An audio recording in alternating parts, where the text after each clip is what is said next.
Hello everyone, welcome to Get Ready With Me and Talk About Stuff. I am your host and makeup artist and all-around extraordinaire, Stephanie.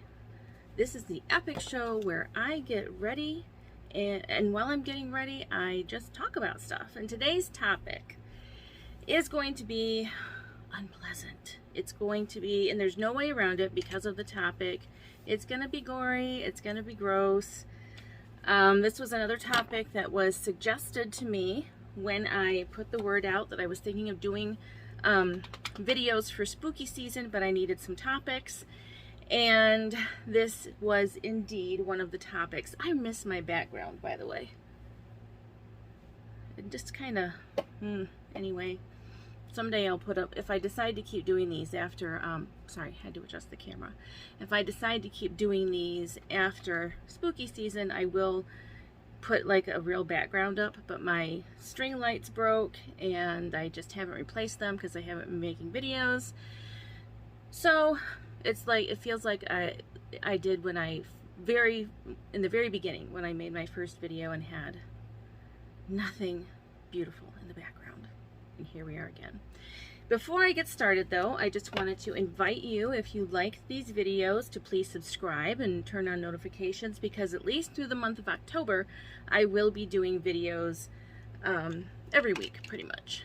And if you like the video today, please like it, because as I mentioned before, the only way I know that people are actually watching and enjoying my videos is if you either tell me in the comments or you hit that like button. So if you are enjoying these videos, just let me know, and it might encourage me to keep making videos after Halloween.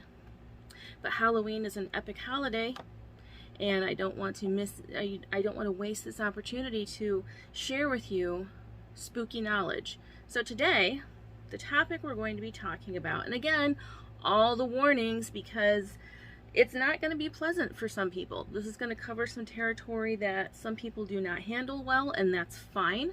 But you need to be mindful of your limitations, and if this is not for you, that's okay. Just come back next week when when I'll be talking about something that is less, it registers lower on the gore spectrum. But today's topic is consciousness after a beheading. Bum bum bum. Okay, let's just get right into it, because there really is no gentle way to lead up to this. Okay, so beheading was once a common way to dispatch criminals, and it didn't matter if those criminals were noble people or if they were among the peasantry. It didn't matter. If you messed up and you happened to live in France when you did that, actually it wasn't just France back in the day. There were a lot of cultures that used beheadings as a way to do away with unpleasant, unwanted people. In ancient Rome, for example, a beheading was considered a more noble way to die than a crucifixion. It was considered more noble, and obviously it was less painful. So that was sometimes employed. There are still various countries around the world that continue to use beheadings as a form of punishment for criminals. In medieval Europe, and I think that's probably what most of us think of when we think of beheadings. In medieval Europe, again, beheadings were used to against noble people, the nobles and peasantry alike, to get rid of unwanted elements of society. We'll say that. So, but prior to what we think of now when we think of a beheading or a decapitation, we probably, a lot of us probably think of the guillotine, because that is the device most closely associated with beheadings, at least in our modern day minds. And it's important to understand that prior to the guillotine, the items that were used the weapons really that were used to behead people were a sword or an axe.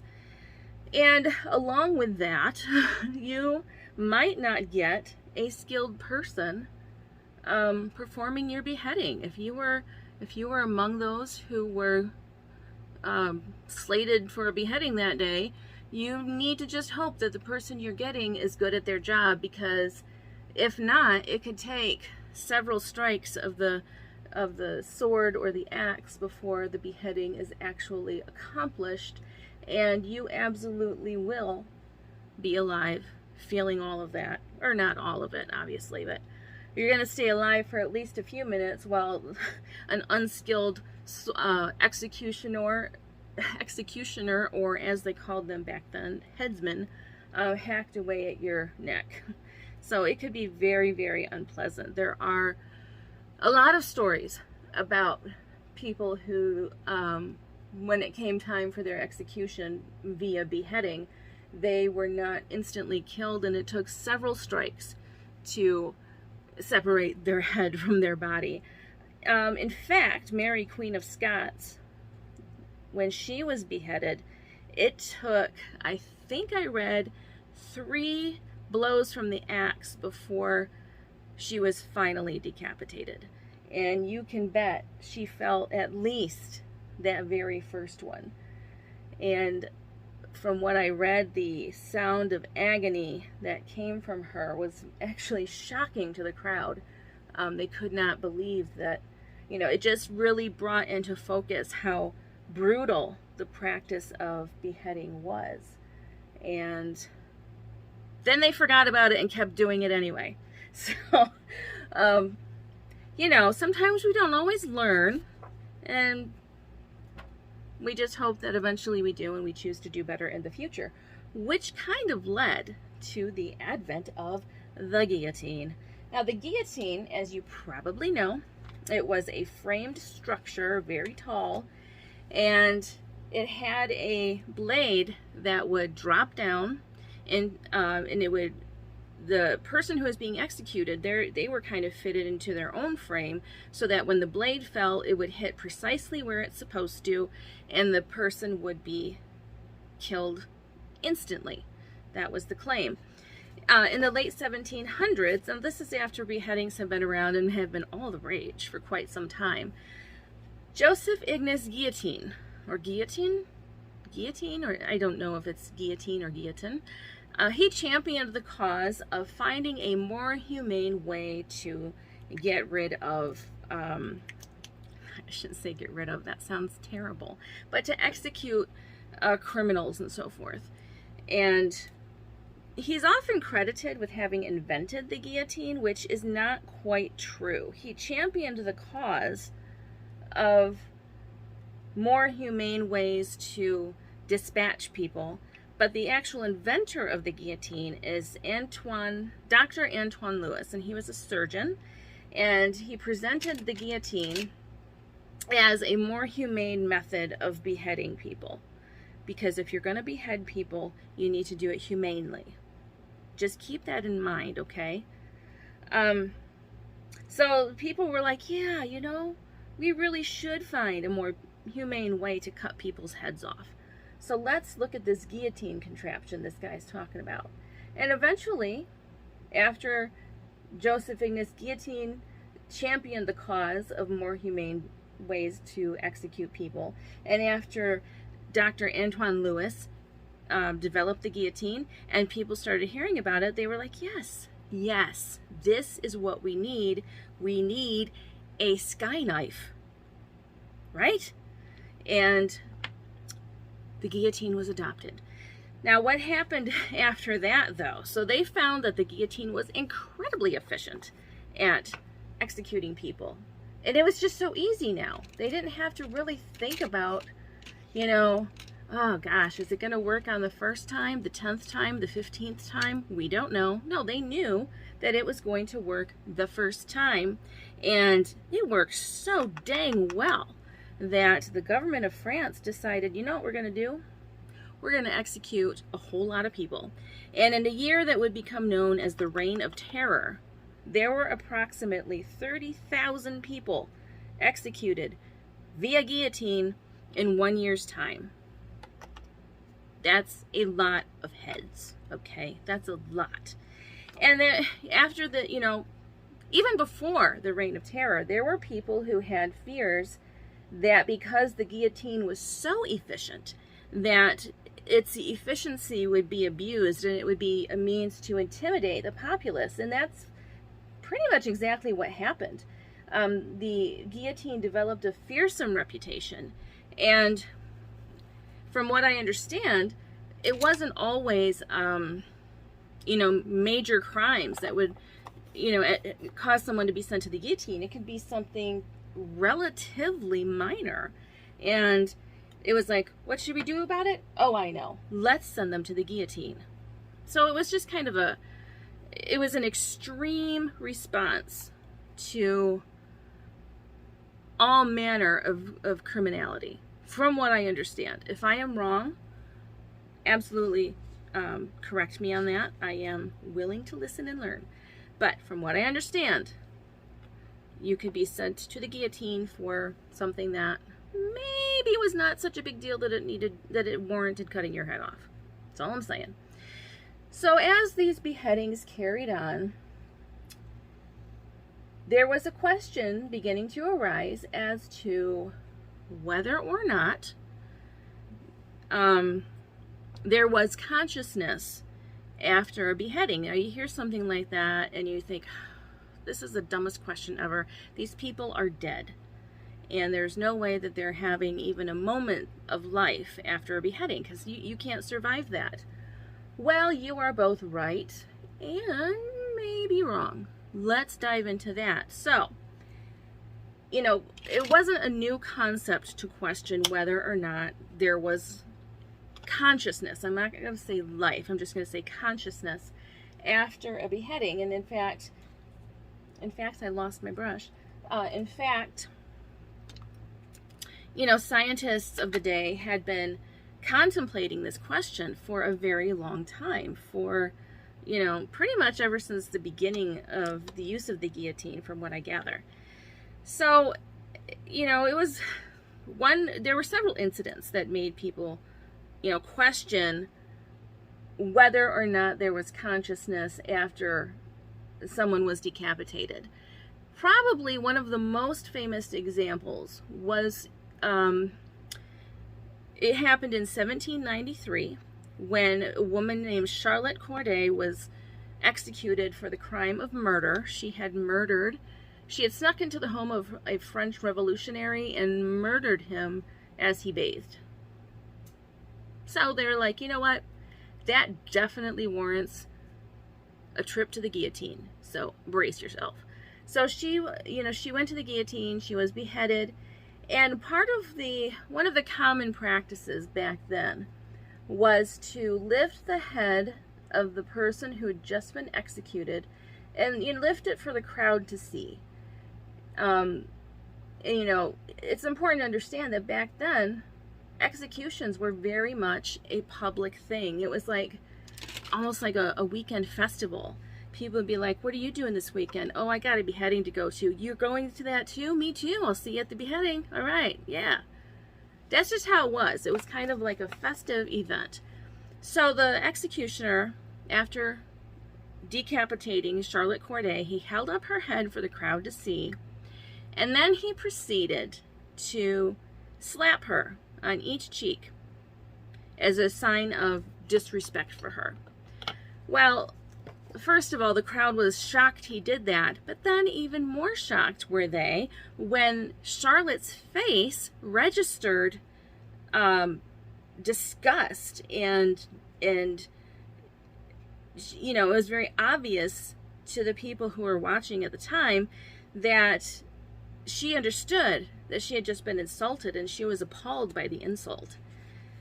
Then people really started asking, is this really the humane way of dispatching people that we were told it was? But again, the questions did not warrant stopping what they were doing. Victor Hugo wrote, "One can have a certain indifference on the death penalty as long as one has not seen a guillotine with one's own eyes. So even as it was being used in public executions, and people would go to these like it's, you know, the state fair or something, even at that, people were starting to think, you know, maybe we're getting this all wrong, at least insofar as the allegedly humane nature of the guillotine. But again, they carried on. They were not swayed. So in 1905, now I think often when we think of the guillotine, we think of something, you know, we think of the French Revolution, we think of things that happened a long time ago, and certainly not so recently as the 1900s, but we would be 100% wrong about that. But I digress. We will get to that in a few minutes. So I'm going to try to pronounce these names. They are French, so I'm not sure that I'm going to get these right. In fact, I'm just going to say right now I'm probably going to get them wrong, and I'm not doing that on purpose. I don't speak French. So, in 1905, Dr. Barreau? I'm going to call him Dr. B so I don't butcher his name every 5 seconds. He conducted a study that led him to make the claim that a freshly decapitated head maintains a measure of consciousness for a time after being separated from the body. So let's get into this experiment that he did. So he conducted an experiment with the head of an executed murderer named Henry Langwell. I'm just going to call him Henry. And even that I'm not sure I'm pronouncing correctly because, again, the French pronunciation might be different. But anyway, so he was conducting an experiment using that man's head, and he wrote the following. Here then is what I am able to note immediately following the decapitation. Now, again, I want to warn you, if you didn't hear it the first 3 times, we're going to get into some gore right here. So if gory stuff is not for you, I implore you to just go watch a different video because there's no way around this if we're going to tell the whole story. So let me start over. Here is what I am able to note immediately following the decapitation. The eyelids and lips of the guillotined man worked in irregularly rhythmic contractions for 5 or 6 seconds. The face relaxed, the lids half closed on the eyeballs, leaving only the white visible. And it was then that I called in a strong, sharp voice, "Langwell!" And I saw the eyelids lift up without any spasmodic contractions. The glare from Langwell was compared to that of someone who had just woken from sleep or who had been torn from their thoughts. Dr. B continues, "Next, his eyes very definitely fixed themselves on mine, and the pupils focused. I was not dealing with the vague, dull look without any expression. I was dealing with undeniably living eyes which were looking at me." On calling Langwell a second time, Dr. B observed, "The eyelids lifted and undeniably living eyes fixed themselves on mine, perhaps with even more penetration than the first time." So, now that he has Mr. Langwell's attention, Mr. Langwell is focusing more intently, or Mr. Langwell's head is anyway. Dr. B proceeded to call Langwell for a 3rd time, but by this time the man was truly dead and did not respond.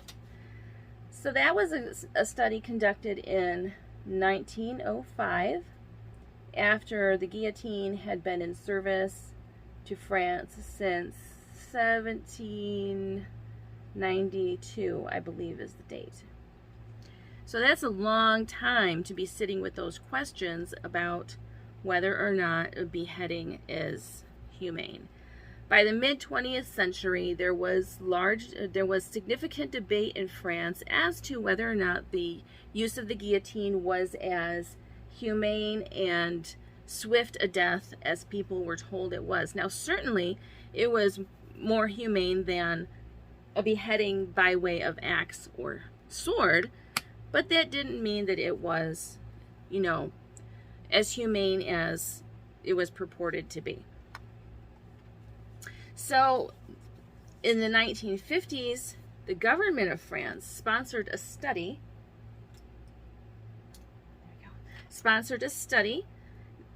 Devoted to trying to understand if there is in fact life after a beheading. Like, are these people truly dead?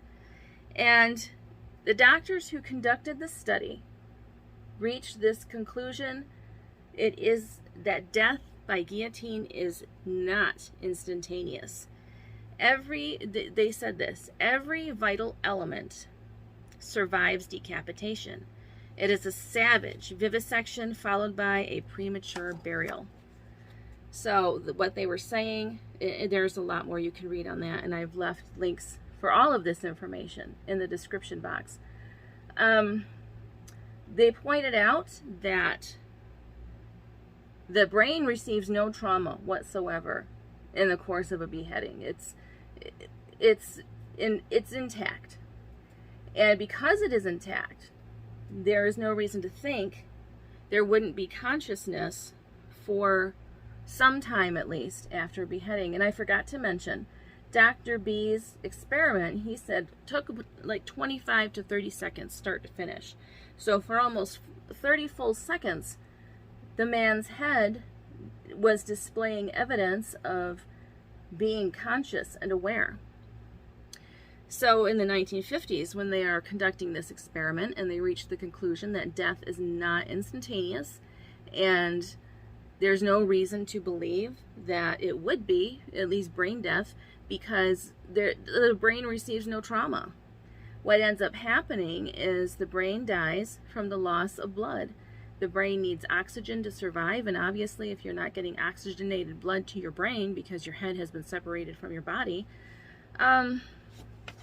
you're going to have, it's reasonable to think you might have a measure of consciousness for a short time after being beheaded.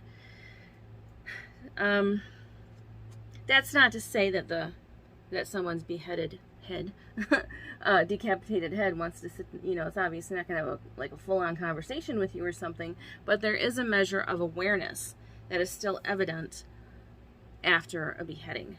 All right, I'm going to finish this up. If you've been watching me for a while, you know I don't like doing my eye makeup on camera, only because my 47-year-old brain still needs to refer to notes, and it's hard for me to put on my makeup, my eyeshadow, read my notes, engage with you, and not end up in a rambling mess. So I'm going to pause this, finish up, and I will be right back. So hang on.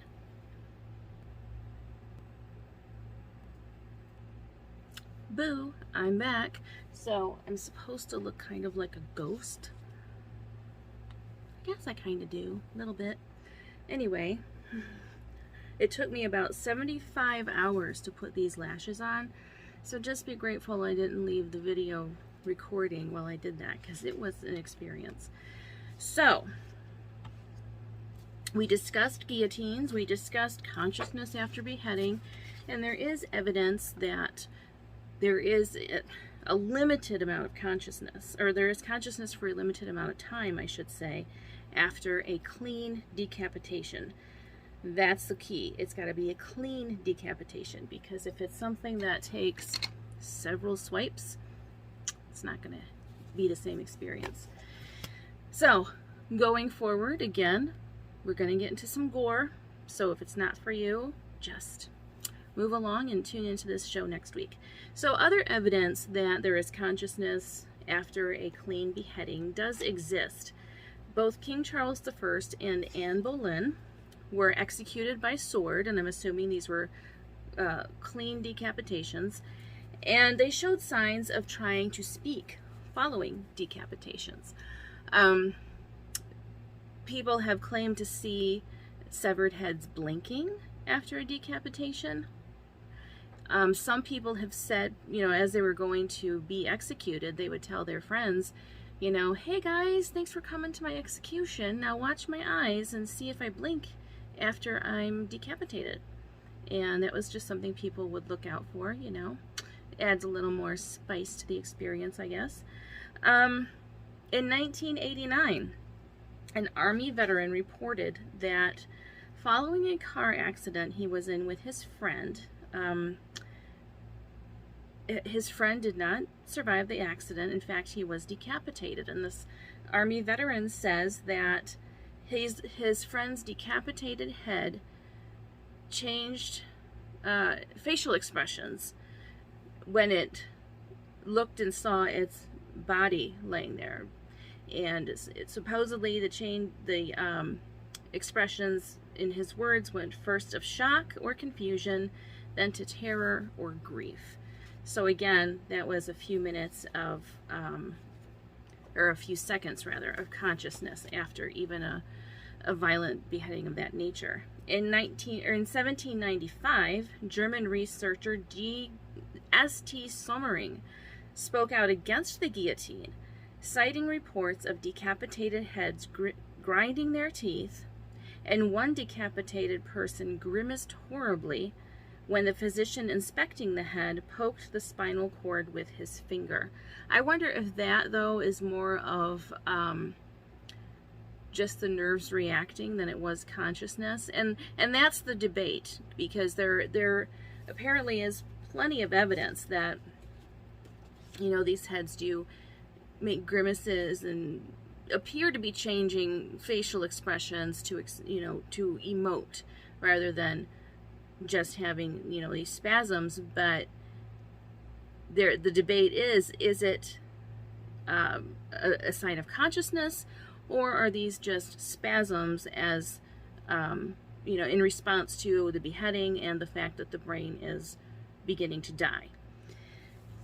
What do you think? I don't know. So in the 1950s, as I mentioned, France sponsored a study that concluded that there are a few seconds of consciousness after a clean beheading, and that really caused the country to start rethinking what they were doing. They still carried on executions, but their last execution by beheading was in, I believe, 1977. And by this time, the executions were no longer public events. This was done privately within prison walls, and I believe just it was a murderer, I believe, who was being executed, and only the victim's family or families were present, in addition, obviously, to the staff, but were present for the execution. These were no longer going to be the festivities they once were. And then in 1981, France outlawed the death penalty altogether. It was no longer permitted to execute anyone by any means after that point. So, what is your conclusion? What do you think? I think this was a very gory thing to research, but I did it because it was requested. But I mean, just strictly from the clinical perspective, I guess it's kind of interesting to ponder these things. And there are still studies done to this day about consciousness after beheading. There's this experimentation being done on animals, which, my question is why? Like, obviously if a human is decapitated, even if they are conscious for a few seconds after decapitation, they're not going to survive. I mean, there is no way that you would be able to efficiently reattach everything so that a human could survive that. And the speed with which you'd have to do the reattachment, it seems, would be so fast that it would be impossible. So I don't understand why these studies are being done on animals. Like, they're literally decapitating animals and then studying brain waves in the severed head. And I don't understand why that is. That just seems like such a needlessly cruel study. I know that there was talk at one point of exploring the possibility of transplanting heads between humans, but I don't see how that could ever work. And I mean, it's almost guaranteed it's never going to happen, because they to this day, cannot find a way to make it a successful transplant.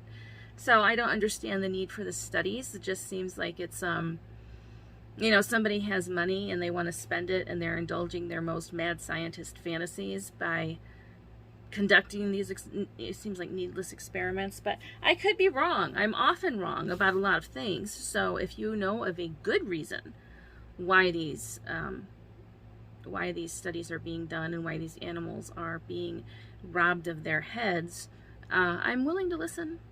Just be respectful. That's all I ask. So that's all I have for you today. If you stuck with me to the end of this video, I appreciate that, because I know this was not an easy one to listen to if you're someone who has any sensitivity whatsoever to gore, or even the idea of gore. So I appreciate you being here to the very end. And I promise next week I'll be back with something still along the lines of spooky season, but a lot less bloody and gross. Nevertheless, I appreciate the suggestion. I learned some new things. I don't know what I'll do with that knowledge, but I did learn some things. And, you know, it is interesting how humans have this hunger to find ways to conveniently get rid of each other. I mean, the ways we have found to do it, and the amount of time we put into finding ways to do those things, amazes me. And I'm not sure it amazes me in a good way all the time, but I mean, it is what it is. This has been ongoing since the very beginning, so here we are. My hope for the future is that we can conduct studies on how better to preserve life than, hey, what's life like after decapitation? Let's find out with these rats. I don't know. Anyway, take care of yourselves. Be good to yourself. Be good to each other. Don't shoot on yourself or anyone else. Thanks for tuning in, and I will see you next week. My eyelash is already popping off. It's had enough of my nonsense. Anyway, have a great week. Bye.